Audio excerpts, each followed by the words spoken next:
오늘 우리에게 주시는 하나님의 말씀은 신약 성경 고린도전서 1장 18절로부터 24절까지 말씀이 됩니다.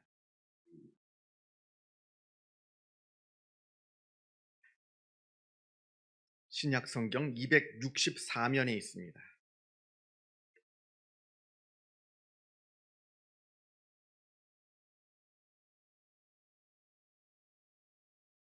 고린도전서 1장 18절로부터 24절까지의 말씀을 봉독합니다. 이 계시의 말씀을 봉독할 때에 살아계신 하나님의 음성을 다 함께 들으실 수 있기를 바랍니다. 십자가의 도가 멸망하는 자들에게는 미련한 것이요 구원을 받는 우리에게는 하나님의 능력이라.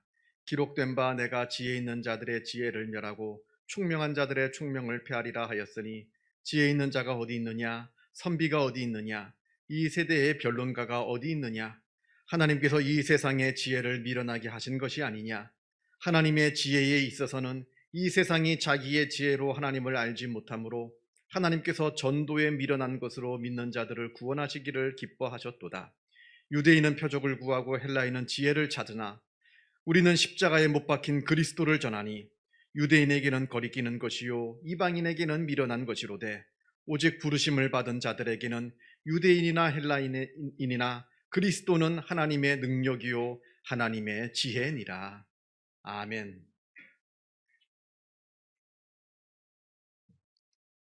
사도행전 17장에는 사도 바울이 그리스 아테네에서 복음을 전하는 내용이 나옵니다. 우리가 잘 알다시피 아테네는 철학의 도시입니다. 소크라테스, 플라톤, 아리스토텔레스 등등 누구나 한 번쯤은 다 한 번씩 이름을 들어봤을 법한 아주 유명한 철학자들이 이곳 아테네에서 활동을 하였을 뿐만 아니라 2000년이 훌쩍 넘은 지금의 현대의 철학들도 그 철학의 학문의 뿌리를 모두 다 아테네 철학에 근거 두고 있는, 아주 그래서 이 아테네라고 하는 도시는 학문의 뿌리요 철학과 과학과 이성의 도시였다 하는 것을 우리가 다 알고 있습니다. 이러한 아테네에서 바울이 복음을 전합니다. 그런데 이때 바울이 전하는 복음을 들은 아테네 사람들이 죽은 자의 부활을 듣고는 조롱하였다 합니다. 예수님께서 십자가에 달려 돌아가시고 사흘 만에 다시 부활하셨다라고 하는 이 사도 바울의 이야기를 듣고는 아테네 사람들이 어떻게 죽은 사람이 다시 살아날 수가 있느냐, 말이 안 된다는 겁니다. 조롱하였습니다.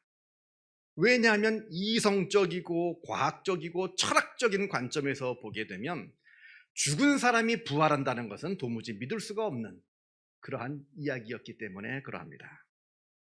그래도 다행인 것은 그렇게 복음을 조롱하던 대다수의 사람들과는 달리 그래도 그 중에 몇 명의 사람들, 아주 비록 손에 꼽을 정도로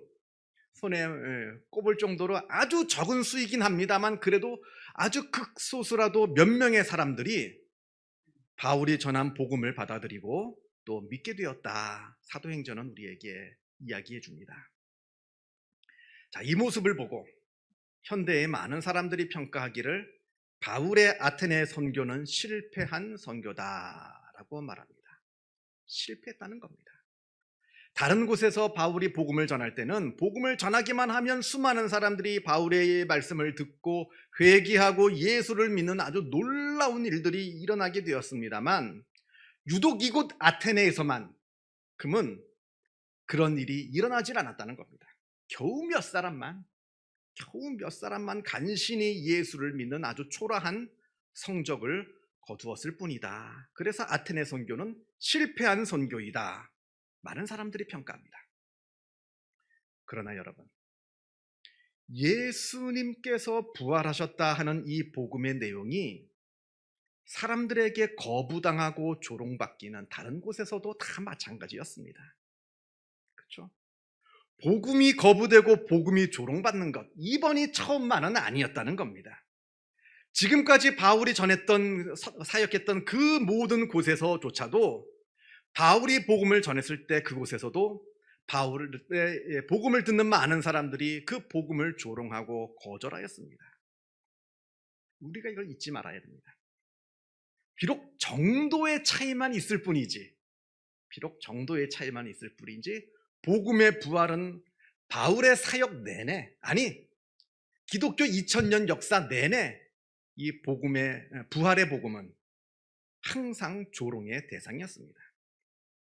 그래서 지금도 마찬가지입니다. 여러분들 혹시 전도해 보신 분들은 다 아실 겁니다. 예를 들어서 내가 100명이라고 하는 사람한테 전도를 한다 할 때 100명이 다 내가 전하는 그 복음의 내용을 듣고 다 예수 믿는 거 아닙니다. 잘해야 한두 명? 아니, 한두 명도 잘한 겁니다. 거의 대부분은 100명 다 그 복음을 비웃고 거절합니다. 이게 우리의 현실입니다. 그러나 그럼에도 불구하고 부활의 복음은 항상 이런 식으로 지난 2000년 동안 꾸준하게 전파되었습니다. 아무도 안 믿는 것 같은데 보면 그래도 누군가는 그 부활의 복음을 믿고 전하게 되어서 2000년 동안 이 부활의 복음이 지금 이 세상을 덮게 되었다는 말씀입니다. 아무도 믿지 않아서 전하는 족족 다 거절하여서 금방 역사 속으로 사라져버릴 것만 같았던 이 기독교 부활의 복음이 그럼에도 불구하고 항상 꾸준하게 소수의 사람들에 의해서 계속 증거되고 전파되고 있었다. 이게 바로 복음의 놀라운 신비입니다. 우리가 복음서를 보면 씨 뿌리는 농부의 비유가 나옵니다. 어느 농부가 밭에 나가서 씨를 이렇게 쭉쭉쭉쭉 뿌리는데 이게 옛날 그 당시에 농사 방법이었어요. 지금은 고랑을 파서 이렇게 심었지만 옛날에는 이렇게 쭉쭉쭉쭉 뿌렸습니다. 쭉쭉쭉 뿌리니까 어떤 씨들은 딱딱한 길가에 떨어집니다. 떨어지자마자 새들이 날라와서 냉큼 집어먹고 날아갑니다. 또 어떤 씨들은 돌짝밭에 떨어졌습니다. 싹이 납니다. 그래도 싹이 나서 뿌리가 내리는가 했더니 돌 때문에 뿌리를 내리지 못해가지고 금방 말라 죽고 말았습니다. 또 어떤 씨들은 가시밭에 떨어졌습니다. 싹이 났습니다. 뿌리가 내립니다. 잘 자랍니다.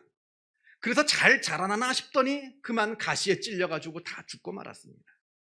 다 죽었습니다. 길바닥에서, 돌짝밭에서, 가시밭에서 씨를 뿌리는 족족 다 죽었습니다.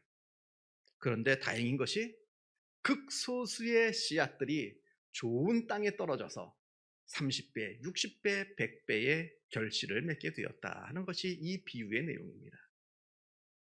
이게 바로 복음의 현실이라는 겁니다. 우리가 처한 복음의 현실.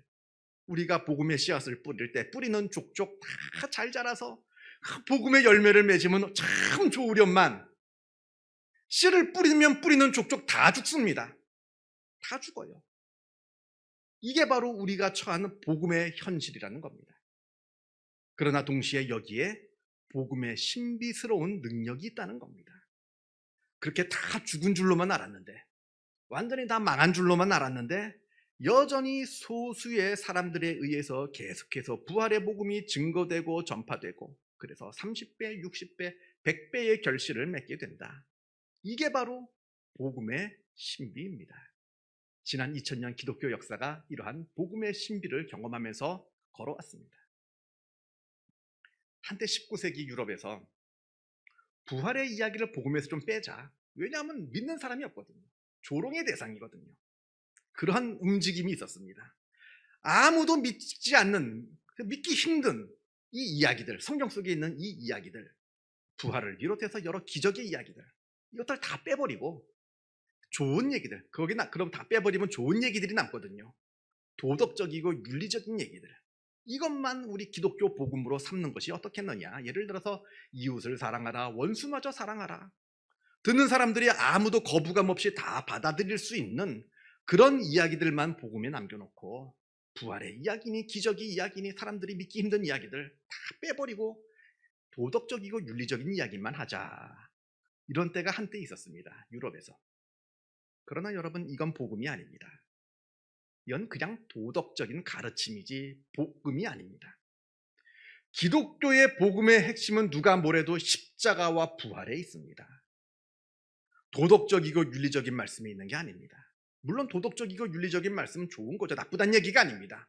좋은 겁니다만, 그러나 복음, 십자가와 부활의 복음의 터전 위에 그 위에 도덕적이고 윤리적인 말씀이 쌓여 올려져야 되는 것이지, 복음의 이야기 없이, 십자가 이야기 없이, 부활의 이야기 없이 도덕적인 이야기만 하면 그건 아무 소용없는 말씀이 되고 마는 겁니다. 복음이 먼저입니다. 복음, 십자가와 부활의 복음이 먼저이고 그 다음에 윤리적인 내용들이 따라오는 겁니다. 왜냐하면 도덕적인 얘기가 우리를 구해주는 게 아니기 때문에 그러합니다. 결국 우리를 구원해 주는 것은 십자가와 부활의 말씀이기 때문에 그러합니다. 오늘 본문을 보겠습니다. 오늘 본문에서 십자가의 도가 멸망하는 자들에게는 미련한 것이지만 구원을 받는 우리에게는 하나님의 능력이라 말합니다. 자, 여기서 먼저 십자가의 도라고 하는 것은 예수님의 십자가와 예수님의 부활을 모두 포함하는 내용입니다. 십자가와 부활은 서로 나뉘어질 수가 없습니다. 십자가 없는 부활은 있을 수가 없고요. 그렇죠? 예수님께서 십자가에 돌아가시지 않으셨으면 어떻게 부활하십니까? 십자가 없는 부활은 있을 수가 없고 부활 없는 십자가는 허무합니다. 부활이 되어야 그 부활을 통해서 우리도 함께 부활하는 것이지, 예수님께서 부활하시지 않고 십자가만 지셨다 그러면 그 옆에 있는 강도들의 죽음과 뭐가 다를 게 있습니까? 그래서 십자가와 부활이라고 하는 것은 서로 나뉘어질 수가 없는 하나의 사건이라 하는 것을 우리가 기억해야 합니다. 자, 그런데 이 십자가와 부활이 멸망하는 자들에게는 미련한 것이라 말합니다. 십자가를 볼 때마다 사람들이 미련하다 생각합니다. 어째서 하나님의 아들, 그 능력 많으신 하나님의 아들이 저토록 가장 무기력한 방법으로 죽을 수가 있느냐 하는 거죠. 사람들이 아무리 자기를 못 박았다 하더라도 하나님의 아들이면 그냥 내려오면 되는 거 아니냐, 내려와서 자기를 못 받은 사람들에게 벼락을 떨어뜨리면 되는 거 아니냐. 그런데 하나님의 아들이라면서 어떻게 가장 무기력한 방법으로 십자가에 저렇게 죽을 수가 있느냐. 그래서 우리가 복음서를 보면 십자가에 달려 계시는 예수님을 조롱합니다. 네가 하나님의 아들이면 내려오라. 그러면 믿겠다는 겁니다. 내려오라 그러면 내가 믿겠노라. 그런데 여러분, 이때 예수님께서 정말 내려오셨더라면 어떻게 됐을 것 같습니까? 예수님께서 그래 봐라 내가 내려간다 하면서 내려오셨더라면 정말 우리의 구원은 없는 겁니다. 예수님께서 그 많은 조롱과 그 고통스러운 그 아픔을 참으시면서 십자가에 달려 돌아가셨기 때문에 우리에게 구원이 임했던 것이지, 이들의 조롱처럼 예수님께서 그냥 내려오셨더라면 우리의 구원은 지금 존재하지 않았을 겁니다. 이게 바로 사랑의 속성입니다. 예수님께서 우리를 사랑하시니까 그 모든 조롱과 고통을 참으시면서 끝까지 십자가를 지신 겁니다. 사랑하니까. 이건 사랑이라는 말밖에는 우리가 설명되지가 않습니다. 내가 하고 싶은 거 다 하는 거 사랑 아닙니다. 내가 하고 싶은 거 있지만 그것을 감추는 것이 사랑입니다. 내가 할 수 있는 거 다 하는 거 사랑 아닙니다. 내가 할 수 있음에도 불구하고 그것을 하지 않는 것이 사랑입니다. 예수님의 십자가에서 그 예수님의 사랑의 절정이 나오는 겁니다. 내려오실 수 있으셨지만 참으셨습니다. 또한 두 번째로 십자가와 부활이 미련해 보인다는 것은 도대체 죽은 사람이 어떻게 살아나냐는 거죠. 죽은 사람이 어떻게 살아나느냐는 겁니다. 이건 도무지 이성적으로 설명되지도 않고 받아들여질 수도 없는 이야기라는 겁니다. 맞습니다. 사실 솔직히 맞아요. 부활은 설명될 수가 없는 겁니다. 부활을 어떻게 설명하겠어요? 예수님께서 살아나신 것을 어떻게 설명합니까? 과학으로 설명됩니까? 어떻게 설명이 됩니까? 우리가 분명히 알아야 할 것이 있습니다. 부활은 설명되는 것이 아니라 경험되는 겁니다. 부활은 설명을 잘 들어서 이해가 되어야 알 수 있는 것이 아니라 우리가 직접 경험해야 부활을 알 수 있는 겁니다. 우리가 요한복음을 보면 예수님께서 부활하신 다음에 예수님께서 제자들에게 찾아오십니다. 가룟 요단 이미 벌써 죽었고요. 이때 이제 도마는 이 자리에 없었습니다. 그래서 10명만 남아 있었는데 그 10명의 제자들이 예수님의 부활의 모습을 보았습니다. 그리고 나중에 도마가 왔어요. 그러니까 10명의 제자들이 도마에게 우리가 예수님을 봤다. 8일 전에 예수님을 봤다. 예수님께서 우리에게 나타나셨다. 한참 얘기하는데 도마가 믿질 않습니다. 10명의 제자들이 아무리 설명하고 아무리 이야기를 해줘도 도마는 내가 직접 내 손가락으로 그 옆구리에 창자국을 찔러보지 않는 이상은 내가 예수님의 부활을 믿을 수가 없다. 이렇게 이야기합니다. 그런 다음에 이제 8일 후에 예수님께서 진짜 나타나셨습니다. 도마에게. 도마가 그 모습을 보고는 그냥 무릎 꿇고 예수님의 부활을 경험하게 됩니다. 10명이 아무리 내가 직접 봤다 설명해도 소용없어요. 부활은 그렇게 설명되는 게 아닙니다. 부활은 내가 직접 경험될 때 내가 만날 수가 있는 아주 신비 중에 신비라는 겁니다. 자, 21절 말씀 봅니다. 그러니까 21절에 하나님의 지혜에 있어서는 이 세상이 자기의 지혜로 하나님을 알지 못하므로 하나님께서 전도에 미련한 것으로 믿는 자들을 구원하시기를 기뻐하셨도다. 우리의 이성적인 판단, 우리의 머리로는 도무지 이해되지도 않고 설명되지도 않는 이 십자가와 부활을 하나님께서는 전도에 미련한 것으로 믿는 자들을 구원하셨다, 이렇게 말씀합니다. 여기서 말하는 전도라고 하는 것은 헬라어로 케리그마라고 하는 겁니다. 우리나라 성경에는 전도라고 이제 번역을 했습니다만 이 케리그마라고 하는 뜻은 선언, 선포를 말합니다. 설명이 아닙니다. 일방적인 선언, 선포입니다. 예수님께서 왜 돌아가시고 어떻게 부활하셨는지 이걸 낱낱이 다 설명해 주는 것이 아니라 예수님께서는 십자가에 달려 돌아가셨다가 사흘 만에 부활하셨다, 이렇게 일방적으로 선언하고 선포하는 겁니다. 그것으로 끝입니다. 왜냐하면 설명해서 십자가와 부활이 설명되지가 않기 때문에 그러합니다.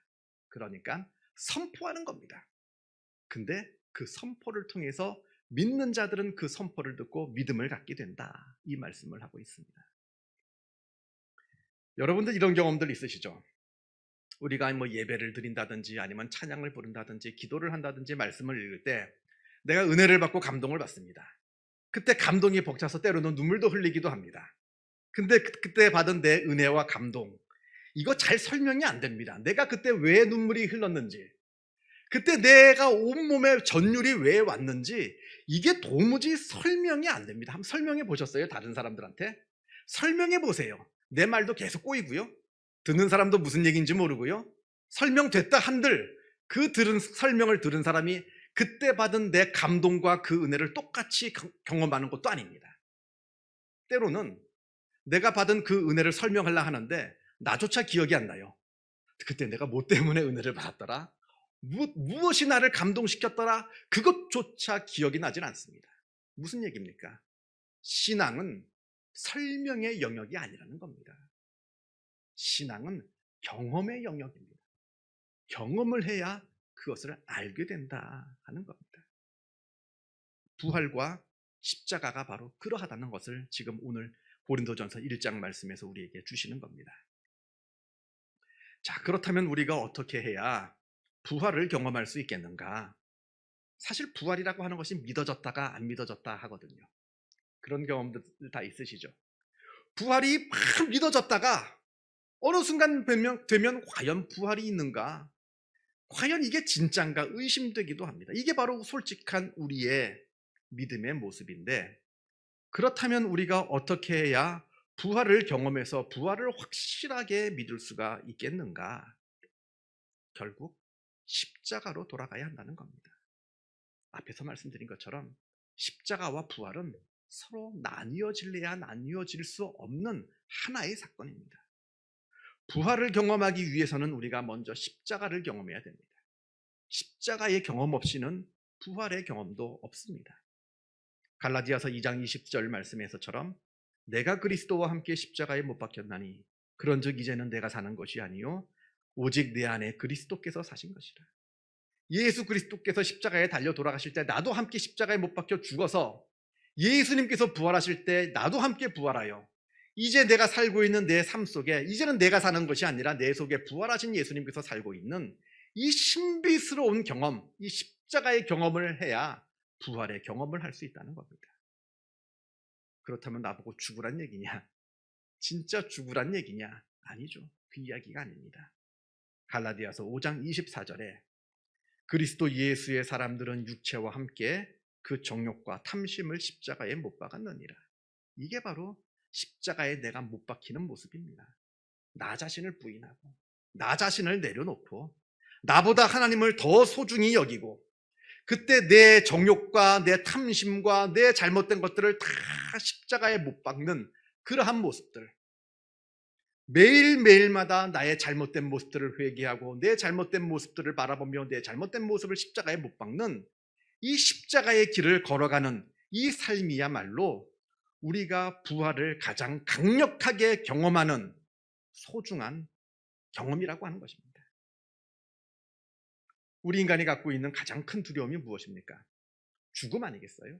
죽음의 문제가 우리 인간을 가장 괴롭히는 문제입니다. 이 죽음의 문제를 어떻게 해결할 수 있느냐? 결국에는 부활의 확실성을 우리가 움켜쥐는 수밖에 없는데, 이 부활의 확실성은 어떻게 우리가 움켜쥘 수가 있느냐?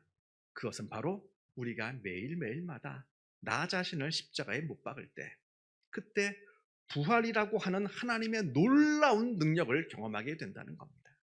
오늘 부활절, 이 부활절 아침 우리가 예수님의 부활만을 생각하지 마시고 예수 그리스도의 십자가를 함께 묵상하며, 예수 그리스도의 십자가와 부활만을 묵상하지 말고 나의 십자가와 나의 부활도 함께 묵상하여 부활의 확실성을 경험하시는 주님의 귀한 백성들 다 되시기를 주님의 이름으로 축원합니다. 기도하겠습니다. 사랑과 은혜가 충만하신 하나님 아버지, 감사합니다. 부활의 아침 우리가 함께 모여 하나님을 찬양하고 하나님께 예배드리며 이 부활의 기쁨을 함께 누리게 하여 주심에 주님의 은혜에 감사를 드립니다. 우리가 부활에 대한 그 많은 이야기를 듣고서도 때로는 우리의 마음 가운데 부활에 대한 의심이 있는 것이 솔직한 우리의 믿음의 상태임을 하나님 앞에 부끄러운 마음으로 고백합니다. 그러나 하나님께서 우리들의 마음을 굳게 붙들어 주옵소서. 먼저 십자가에 나 자신을 못 박게 하여 주시고, 십자가의 경험을 통하여서 우리가 그리스도의 부활을 경험하게 하시고, 그리스도의 부활을 경험하여 나의 부활을 확실하게 믿는 부활의 사람들이 다 되어질 수 있도록 역사하여 주옵소서. 하나님께서 우리에게 부활을 허락하여 주셨사오니 우리가 이 부활과 천국을 바라보며 그 영원한 진리를 사모하는 사람이 되게 하여 주시고, 이 세상 가운데 나의 욕심대로 살아가는 그러한 어리석은 삶을 살지 않도록 주님께서 역사하여 주시고 인도하여 주옵소서. 모든 것 주님께 감사드리오며 이 모든 말씀 우리 주 예수 그리스도 이름으로 기도하옵나이다. 아멘.